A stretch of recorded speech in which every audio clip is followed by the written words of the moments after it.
Time ম্যাগাজিনের প্রভাবশালী তালিকা বেরিয়েছে, আর সেখানে জানেন কোনো ভারতীয় নাম নেই। তালিকায় কারা রয়েছেন? তালিকায় রয়েছেন ট্রাম্প, রয়েছেন এলন মাস্ক, তার সঙ্গেই নাম রয়েছে মোহাম্মদ ইউনূসের, কিন্তু কোনো ভারতীয় নাম নেই। ডক্টর ইউনূসের নাম এসেছে এবং বাদ পড়েছে মোদি।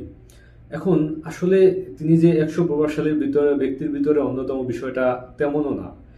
এখানে তারা 6টি ক্যাটাগরিতে সাধারণত এই লিস্টটি করে থাকে। এখানে গায়কদের নাম থাকে, প্রভাবশালী গায়কের ভিতরে যারা অন্যতম তাদের নাম থাকে। তারপর অভিনেত্রী বা অভিনেতা যারা অভিনয় করে তারা ভিতরে যারা প্রভাবশালী অভিনেতা তাদেরও নাম থাকে। আপনারা দেখেছেন যে গত বছর কিন্তু এই লিস্টে আপনার আলিয়া ভাটের নাম ছিল। তো তারপর তারা বিভিন্ন গবেষণার ভিতরে যারা পারদর্শী বিজ্ঞানী তাদের নাম থাকে।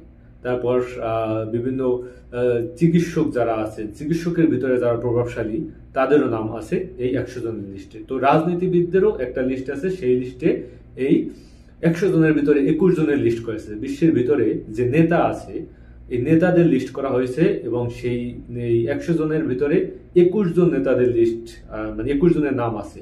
তো বুঝতে পারতেছেন যে বিশ্বের 21 জন নেতার ভিতরে নাম এসেছে ডক্টর মোহাম্মদ ইউনূসের, এবং সেখানে যে রাখা হয়েছে ট্রাম্প এবং ইলন মাস্কের পরপরই ডক্টর মোহাম্মদ ইউনূসের নাম এসেছে। মানে ইলন মাস্কের পরের নামটা এসেছে ডক্টর মোহাম্মদ ইউনূস। তো বুঝতে পারতেছেন 100 জনের নাম, মানে নেতার ক্যাটাগরিতে যে 21 জনের তালিকা করেছে, এই 100 জনের ভিতরে 21 জন নেতা এবং এই 21 জন নেতার ভিতরে ডক্টর মোহাম্মদ ইউনূসের নাম। তো এই হলো এখন মোদিকে কিভাবে পেছনে ফেলে আসলে ডক্টর মোহাম্মদ ইউনূস এই জায়গাটায় চলে আসলেন। আপনারা জানেন যে 2014 সালে প্রথম যখন মোদি সরকার গঠন করেন বিজেপি, তখন কিন্তু এই মোদির নাম এই তালিকায় ছিল, এবং 2014 সালে ছিল, 15 সালে ছিল, 16 সালেও ছিল, 17 সালেও ছিল, 22 সালেও এই মোদির নাম এই প্রভাবশালী টাইম ম্যাগাজিনে 100 জনের তালিকায় ছিল। তাহলে এখন কেন মোদির নাম নেই? আপনারা জানেন যে এবার যে বিজেপি সরকার গঠন করছে তারা কিন্তু একা সরকার গঠন করতে পারে নাই।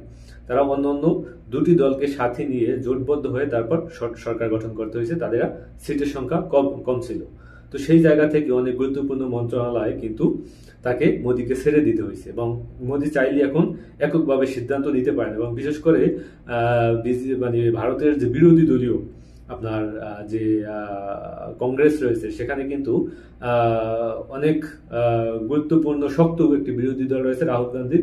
এবং বিশেষ করে আপনারা জানেন যে যখন শেখ হাসিনাকে ভারতে নেওয়া হয়, শেখ হাসিনাকে ভারতে নেওয়া হবে কি হবে না, ভারতে আশ্রয় দেওয়া হবে কি হবে না, এ ব্যাপারে শেখ হাসিনা ভারতের ভিতরে ঢোকার আগে